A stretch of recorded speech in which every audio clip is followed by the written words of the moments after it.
very first thing I started on, which was the week of lockdown, was I was making gowns for heroes, and we got the calling to make some for the NHS.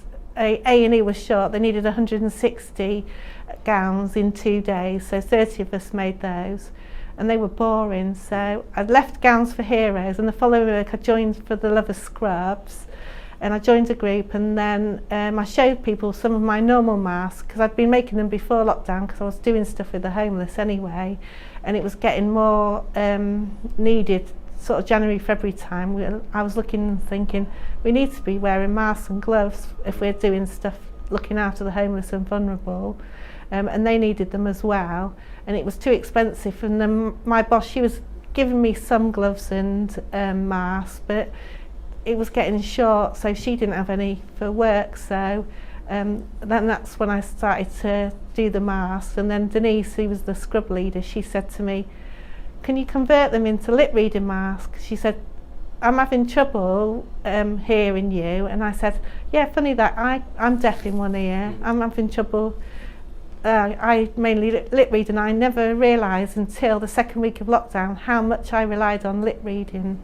And so a lot of people said to me, can you make us one? So I started off with a few, and I did a load of experiments, and I tested plastic, and I did a few interviews on the radio, and then suddenly these men rocked up to my house with this big container full of all these bits of plastic, the tray liners from supermarkets that they put the bed in and stuff in, just the plastic. And he said, can you do something? I'm still using that. There were so many bits of this plastic. My conservatory is floor to ceiling still with stuff, and it's got wedding dresses in now because I do other stuff. I do repurposed wedding dresses for babies born sleeping as well. But the masks were, that's where the lip reading mask came from. The first couple of people that came to me when I started Lippy Lou, and they said to us, we work in healthcare, we work in a care home with dementia patients, and we've all been attacked because we had these black or these green masks on, and the people that are living with dementia, they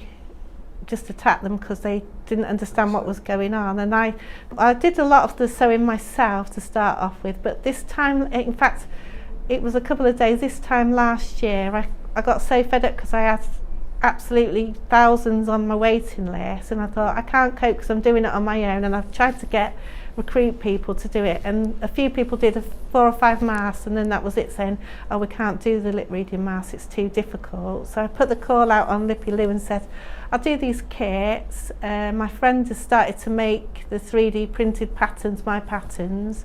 Shall I send them out? Well, near Christmas last year I ran totally out of fabric, and I said, crisis, I can't send the kits out anymore, I've run out of the fabric. So I was sending out like 5 metres of outside fabric, 5 metres of inside fabric, then enough to make the plastic bits, and sending out cotton, etc. A lot of people donated those stuff so I could send the whole kit out.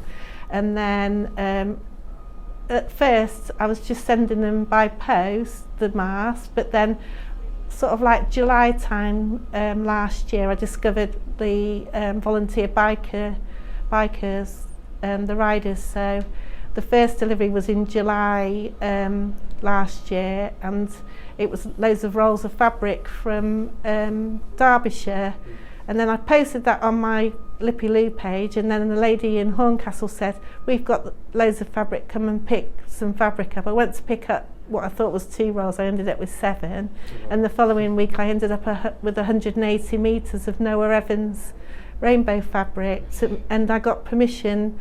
One of the ladies gave me permission, and she rang up Chris Evans and the family and said, can she use it for doing these lip reading masks? And I was the only one in the country.